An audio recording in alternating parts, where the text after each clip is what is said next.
All right, we're talking about persecution of the church. And this presentation, we'll see how far we get, is rather sweeping. It starts in the 1st century and it goes all the way to the 4th century. So that's pretty much the period of this course. Persecution that we mentioned, a few weeks ago begins with Jews persecuting Christians, which is somewhat controversial in our day and age to say that that happened.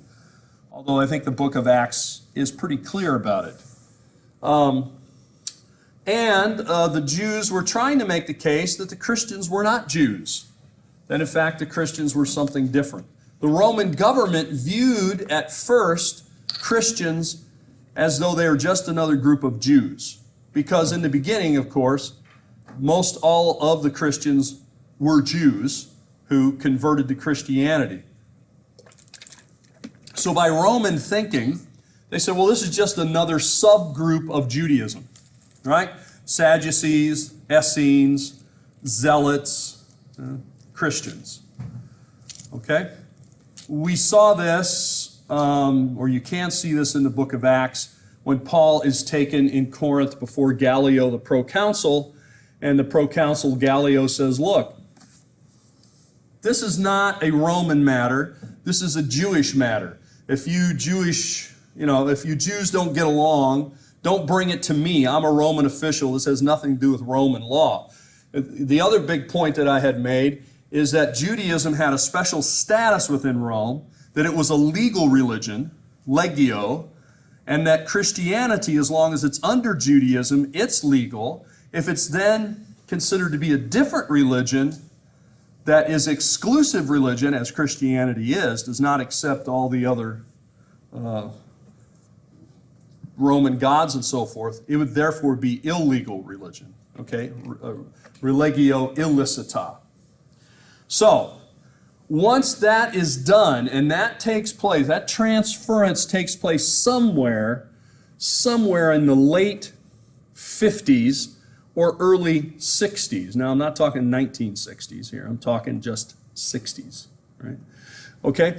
That has happened sometime before the fire in Rome. We know the Christians are blamed for that, and they're seen as being distinct. So probably in the early 60s this takes place.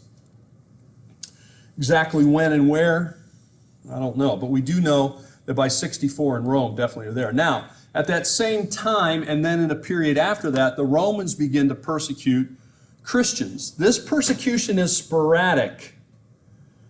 It's not empire-wide, and it's not systematic. It's not as though they're hunting down all Christians, to try to eliminate them at this point. They're just, if they encounter Christians, Christians are considered to be countercultural. They're considered to be unpatriotic.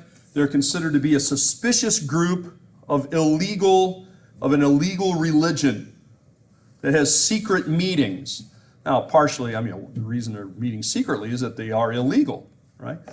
If you're doing illegal activity, as all of you know, you tend to want to do it clandestinely. If you want to keep doing it long term, as I know you do.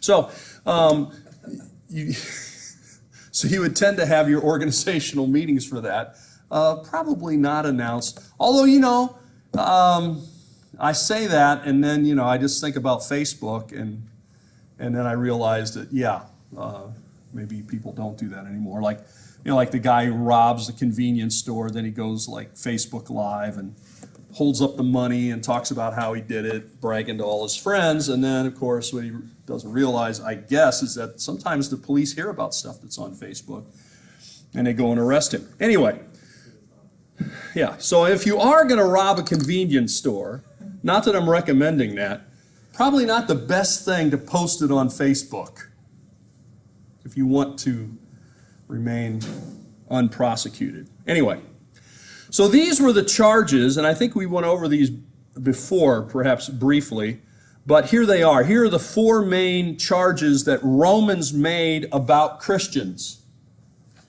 Immorality. Christians would meet privately, secretly, as we know, early in the morning. For us, Sunday is a day off for most, a lot of people, not everybody, but a lot of people.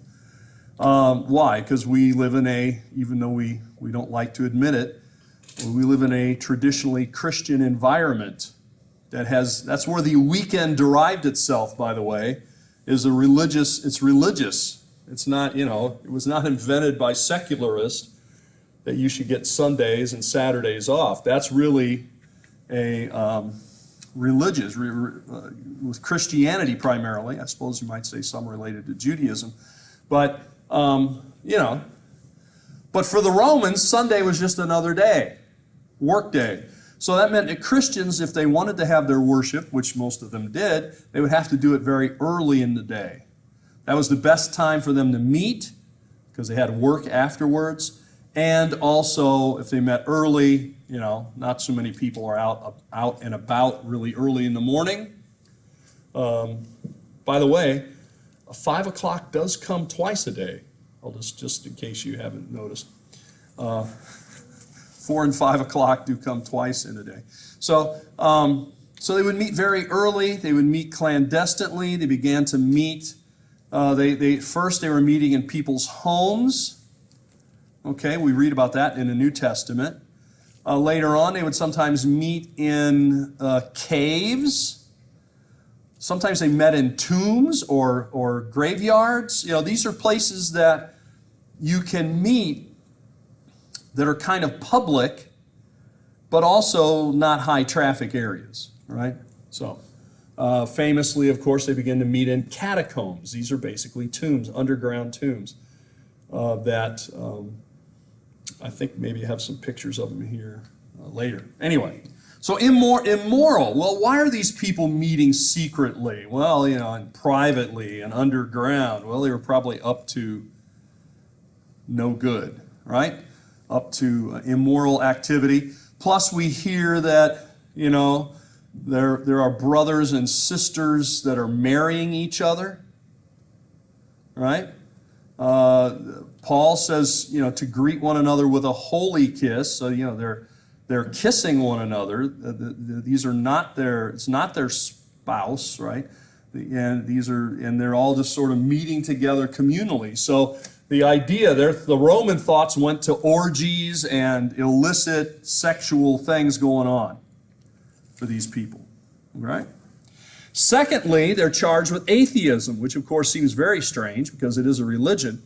But, of course, the God which they worship, right, Yahweh, Jehovah, Jesus, are unseen, and there are no temples, because building a public church building is illegal. So you never see Christians going to any temple. They don't go to the temple to Jupiter, Juno, Mars. They don't show up on any of the holy days, sort of festival days. They don't sacrifice anything. Have you ever seen any of them do any of that? No. Well, I think they're atheists. They just don't believe in the gods at all. I hear they don't believe in the gods, which they didn't believe in the Roman gods. So, atheism. Cannibalism, of course, related back to the idea of communion or the Eucharist, right? Where Jesus said, "This is my body, this is my blood." These people get together secretly, kissing one another, meeting, secretly, and then they drink blood, human blood, and eat human flesh. Vampires, and where are they getting this blood and this flesh? Well, there were stories circulating about that. I heard that exposed children.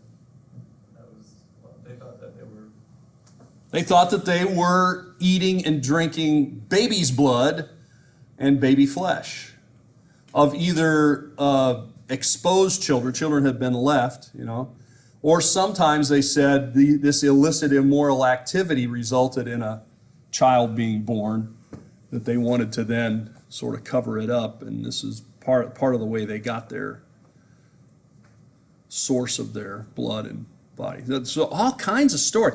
Well, when things are secret and private, people create lots of stories. People love to create stories and conspiracies and all kinds of things. You know, even recently, we've had a little bit of that in the news too, about all kinds of things that have been going on, right? And people tend to gravitate towards that sort of thing. And then, of course, number 4, treason. Kind of related to the atheism. You're treasonous because you don't come to the Roman official holidays, the Roman, and this is tied up with the Roman religion. So that's why they didn't show up. So it's almost to be like, they won't say the Pledge of Allegiance, they won't stand for the national anthem, they won't, they meet secretly and do immoral things and drink and eat human beings, right? Human blood and human flesh. Well, so you can see where some of this comes from. Well, the Roman persecutions then were regional. They were not empire-wide at first. That will happen later if we make it that far in our presentation today. The first recorded one, I'll just put it all up here at once, is Nero. And I'll kind of highlight the next few screens here, slides or whatever you want to call these PowerPoint things that I put up, will be highlighting what happens under a particular emperor. Okay? So the Emperor Nero, of course, is emperor from 54 to 68. That's important to remember, because it's during his reign that Christianity goes from being considered legal religion to an illegal religion. Paul, when he appeals to Rome, is appealing to Nero. And Nero, most people believe, let him go. It wasn't illegal to be a Christian because that's Jewish, see? So he was let him go. But then later, just a few years later, he has Paul executed for being a Christian.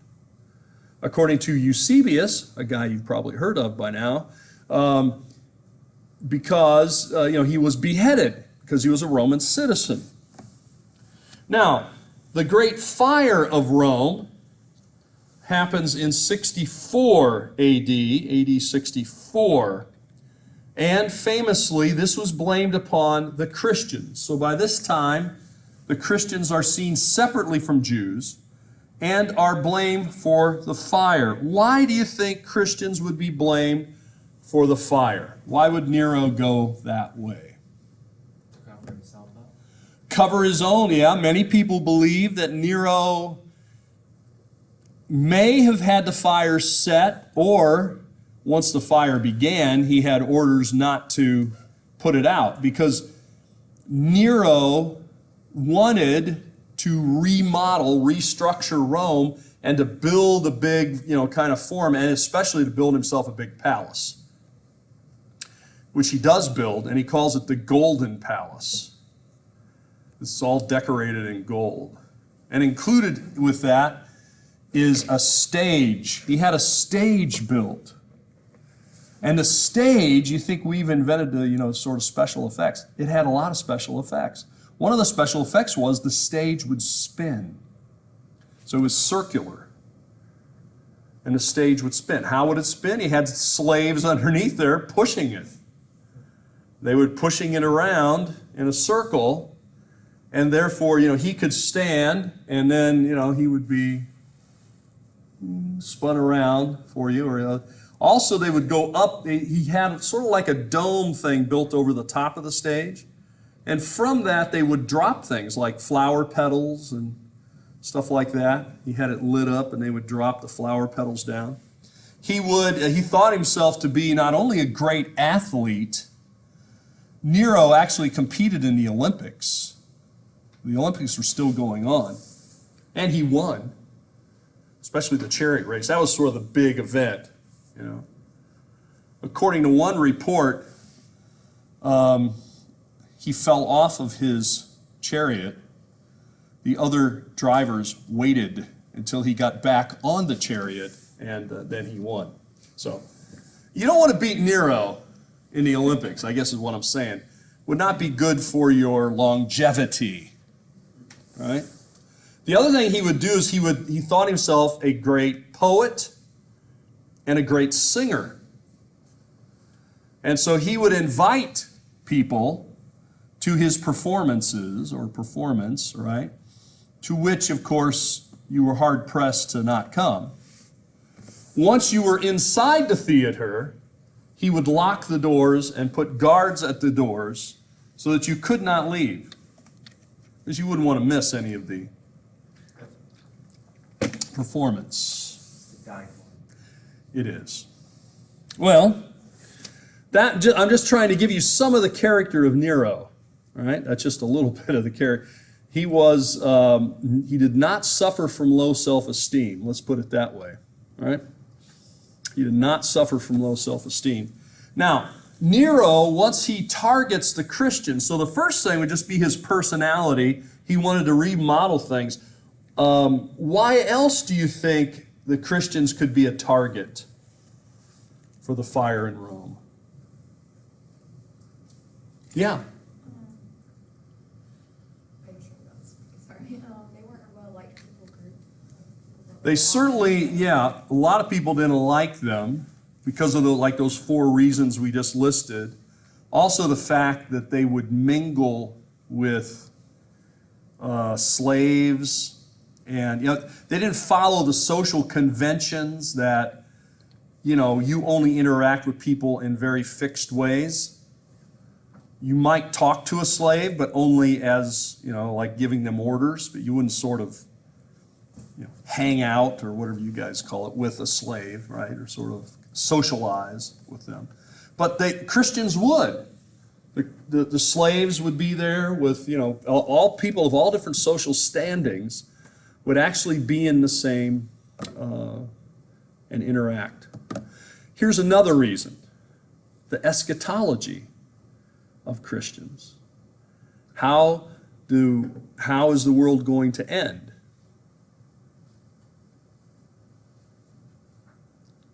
Where is the final state of many? Well, we don't talk about it today, I guess, and so it doesn't come right to our minds. There is a thing mentioned somewhere in the Bible called hell, and that it is like a fiery lake, right? A place of torment. Not very popular today to mention this sort of thing. Turn or burn is not, most sermons today are all self-help kind of things. This is how you can better live your lives and, all that. Okay. But there is a place called hell mentioned in there, and it is fire, and there's the idea that God would not destroy the world again by water, but the next time by fire, right? By burning. And what happened to Rome? It was burned. So it was pretty easy pickings, pretty easy person to lay the blame on. Christians were not liked by many people. They were secretive. They were illegal. They were prolific. They were spreading all over the empire. And we hear that they teach that the world would be destroyed by fire, and here is this huge fire in Rome. Well, we can actually read, you could go and read in Suetonius and Tacitus about the fire in Rome and about the persecution, specifically of Christians, because of the fire in Rome, where we're told that Christians were dipped in pitch, which is basically sort of like tar, put on poles, tied onto poles in Nero's garden, and set afire to be lights for his party. That's according. Now, these are the Roman sources saying this, right? Now, they didn't particularly like Nero, so there's any exaggeration? Well, I don't know. But we do find that also the Christians were blamed and sometimes placed in the arena as well, okay? Animals, we're told that animals tore them apart. They were not going to be gladiators. You had to be trained for that. They're common criminals.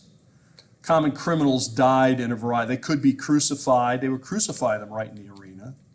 Or, of course, more entertaining for the crowd, I guess, were to have animals rip them apart. Because what the crowd would also do is gamble on it. Well, okay, there's 5 guys out there. I'm going to take that little guy in the corner. I think he's going to last the longest. And which one do you take? Okay, then we'll gamble on it. We'll bet on it. Well, I don't have to mention that. We're in the midst of the Final Four, so you know gambling is all around. Anyway, and so people have been gambling on things for probably as long as there's been any thing to gamble on, right? So they would gamble. And they would have, you know, like main events, and then this would just be kind of like filler, you know, filler entertainment between big events. They would bring somebody out and crucify them or something. And during the intermission, they would have some of these things. Well, this is what happened. Now, thousands die. We don't know exact numbers. And of course, during this period, 60, most people put it around 67, both Peter and Paul die. Now, let's move on. Domitian. Domitian is one of the Flavian emperors. Remember, there are 3 Flavian emperors. Do you remember? There's 2 before Domitian. Anybody remember who they are? This could be on the test if we had a test. This would probably be on the test if we had a test. Domitian had a brother who was emperor before him and a father before that. Father is probably the most famous. No? What? Flavius Augustus, I'm not sure. Which one? Augustus, something like that. Well, yeah, well, no. Yeah. Well, Augustus gets into some of the names, but it's really not what he's known by. Vespasian. Okay? You had it. And who's Vespasian's other son? Who's emperor? Titus. So you have Vespasian, Titus, and Domitian. Domitian is the younger brother. His father, great general, you know. His brother, of course, conqueror, subduer of the Jews and Judea, you know, gets a big arch in the forum, and, you know, his father is deified after his death, and then Domitian comes along, the younger brother who never really proved himself in battle or anything. And he decides that since his father was deified, well, how can my father be a god and me not be a god? After all, he's my father. And since you are going to deify me once I'm dead anyway, why wait until I'm dead? That doesn't do me much good. So he began to require people to call him Dominus et Deus, Lord and God, around the year 95. And when some people didn't want to do that, as of course most Christians didn't want to do that, some Jews obviously didn't want to do that, maybe a few others, then there was persecution, especially around Rome. But we also know that the persecution was in Asia Minor. How do we know that? Well, we read the Bible. This thing just beeped at me for some reason. We read the Bible. In a book called Revelation, the revelation of John, right? The revelation given to John.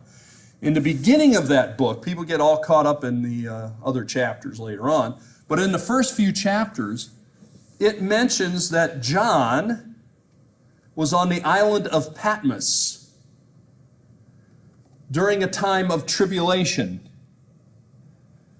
This is during the reign of Domitian. The Apostle John, who lived in Ephesus, had been taken to Patmos as a prisoner and locked up, basically, a prison island, and then he receives the revelation, and he writes it to the 7 cities, right? So the persecution then we can trace back to Domitian, because we do have from other sources as well, that there was a fairly intense persecution in there, and John is exiled on Patmos. Some relatives of the emperor are also banished, so that we know that Christianity had made its way all the way to the relatives of the emperor. Okay, we'll leave that one there. but there's more we could say. But Domitian does persecute Christians around Rome and certainly in Asia Minor. You know, they didn't execute John, I suppose, make him into a martyr, right? So you don't want to do that. Nerva. Under Nerva, John returns to Ephesus. And then under the Emperor Trajan. Trajan, there will be persecution at that time as well. Now, according to the sources we have, John ends up dying of natural causes. He does not die as a result of persecution directly. And he dies as an old man. He's an elder, right?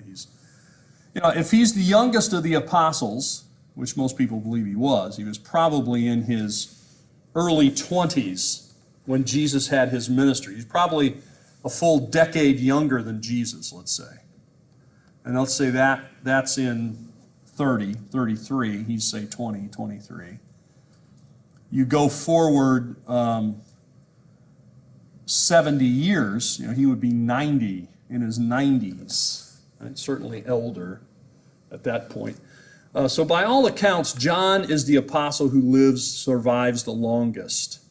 And that's important for our church history as well, because then he has his own followers or disciples, if you will. And those, that next generation, we'll call it not Star Trek the next generation, but Jesus' apostles the next generation, right? They're not apostles, but they are disciples of John. So they studied with John, who studied with Jesus. What could be better for us? Because, no one else is left. I remember thinking when I was a kid that sometimes there were problems in the church, and I thought that's too bad, questions and things. If we just lived during the time of the apostles, then we could just, I guess in these days, we just text Paul and say, hey, Paul or John or whatever, people are fighting about this. Well, what's the answer, Let's just settle this and get on with it. But of course, then you read the letters of the New Testament more carefully, and you find out that's exactly what people were doing, and it didn't seem to solve everything. Well, anyway, we do know during the time of Trajan, there's a guy named Pliny. Pliny, in this case, Pliny the Younger, not to be confused with Pliny the Elder. Pliny the Elder was well known. He writes natural history, multi-volume work. So I recommend it to you if you want to learn about the Roman world. He's also living near the Bay of Naples, in the Bay of Naples, when the eruption of Mount Vesuvius, and his health wasn't that good, but he ordered his men, some of his servants, to row him around the harbor so he could get a closer view of the volcano and what was going on, and he wrote down his account. But he also got some of that poison gas in him, and he wasn't very healthy anyway, and he ends up dying a couple of days later. His nephew is Pliny the Younger, who also continues to write.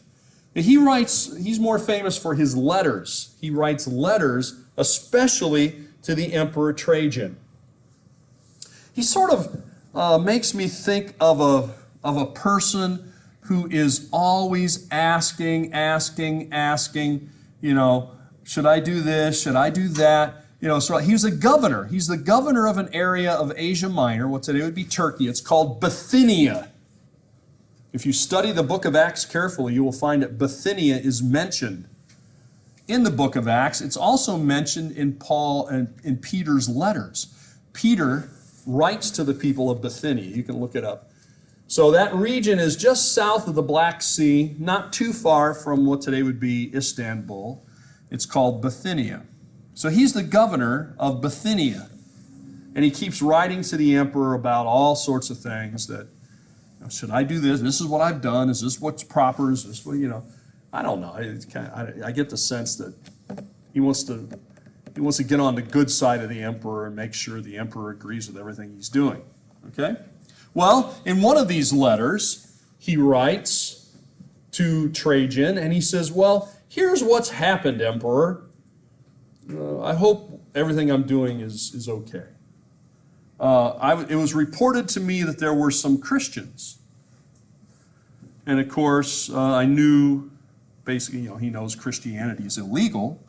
And so he said, so I found these Christians, and I brought them in, basically, as we would call it, for questioning, right? I asked them if they were Christians. I asked them what they did, what do Christians do? And I asked them, eventually he asked them to make sacrifice to the image of the emperor. He says, which I hear a good Christian can't really do.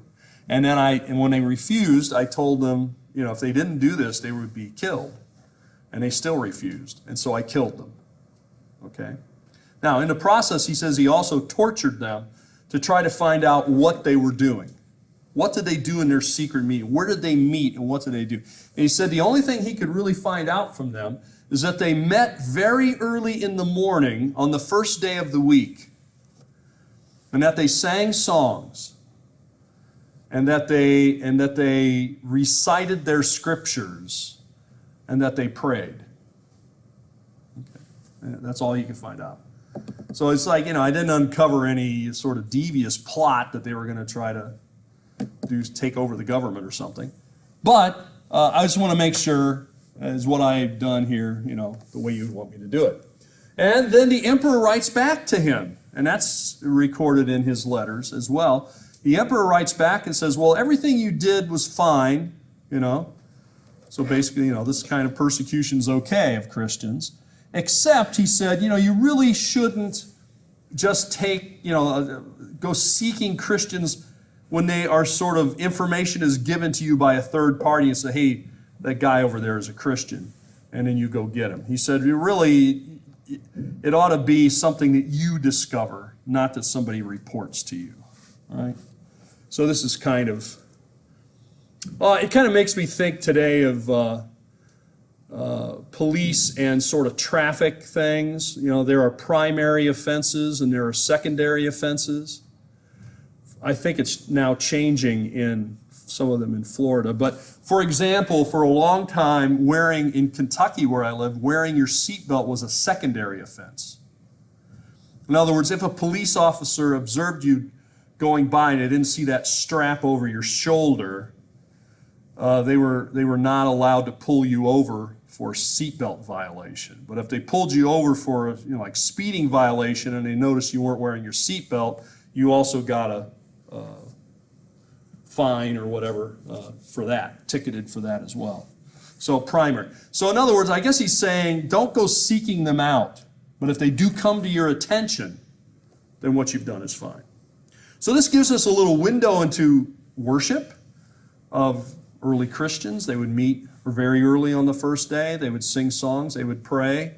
They would read the scriptures. And also how Christians could be persecuted. It's also at this time then that Ignatius, who is one of the early church fathers, is martyred in Rome.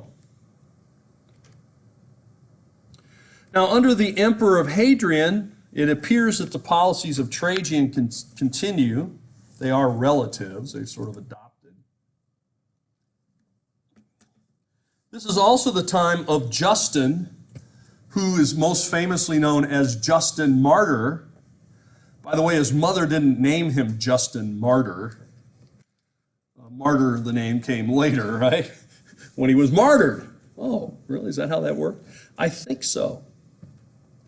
But he writes his first apology then. Then we have Antonius Pius, 138 to 161. We know the local persecutions around Alexandria, which appears to have been prompted by Jews in the area. We also know that there's persecution in Smyrna.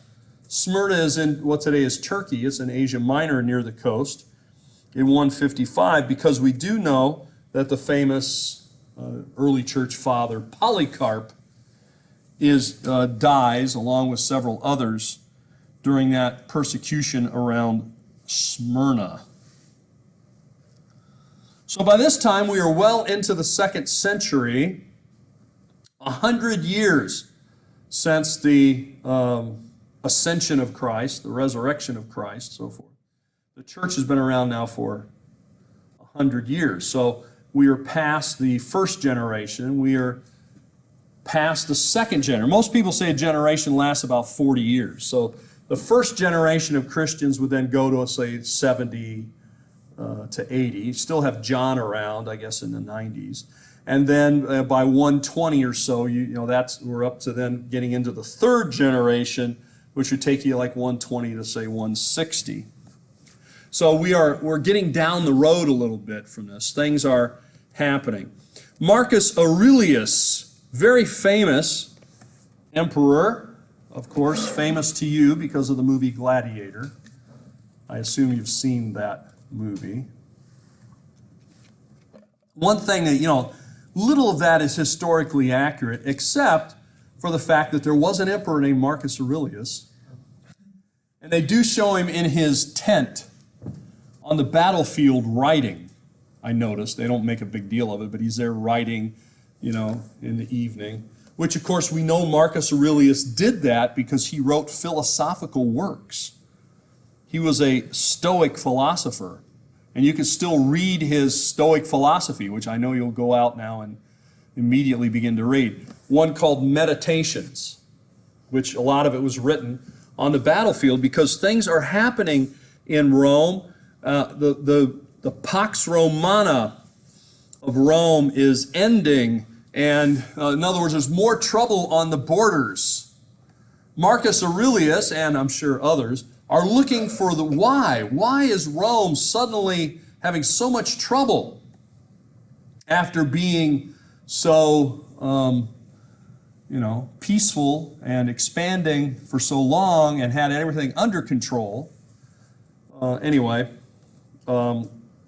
Marcus Aurelius, and I'm sure others, but he will say it's because of Christians. Christians, what has changed over the last 100 years? Christianity has grown and grown and grown, and now we have thousands and thousands of Roman citizens who no longer venerate the Roman gods. They no longer go to the temples. The Roman gods who had blessed Rome with a great empire are now angry and neglected. Well, there's also persecution of Christians under the reign of Marcus Aurelius. We know Eusebius records the martyrdom of 48 of people in the southern Gaul, southern part of France, around Lyon. And some of you reported on this in your earlier writings. Well, let me see if I can do one more. This is Marcus Aurelius' son, Commodus. By the way, in the movie Gladiator, they sort of have this kind of backwards, or a little, they don't have all the details right here, but Commodus was a bad guy. And you see he rules for about 10 years, 10, 11 years, son of Marcus Aurelius. Too bad there was no Maximus. There was no Maximus. No, we have no, I'm sorry, there is no evidence of anyone. And certainly this idea he wanted to restore the Republic, that was pure fiction. Nobody wanted to restore the Republic, to be honest, at that point. Anyway, Maximus, of course. Yeah, there's some elements of that movie that are you can glean some things out if you're really looking. But overall, they have some of the emperors wrong, and they have some of the other things wrong. Well, Commodus is the son of Marcus Aurelius. By the way, his favorite mistress, which I guess sort of clues us in, he had more than one, was Marcia, a Christian. So we see that Christian influence is coming all the way to the emperor this way. Her influence did gain the release, we know, of many Christians from persecution, especially being sent to the salt mines in Sardinia. The Romans actually mined salt. They would go underground, kind of like people used to mine coal that way, and they would chip it out, rock salt. They would chip it out, bring it up. It was very valuable, very expensive commodity. By the way, our word salary comes from the Latin word salus, which is the Latin word for salt, because it was expensive, and Roman soldiers received some of their pay in salt. So we even have a saying in English, that guy's not worth his salt. He's not worth his salary. Well, being sent to the salt mines was basically a death sentence because people did not survive there very long. There's more we could say, but we better end there for now.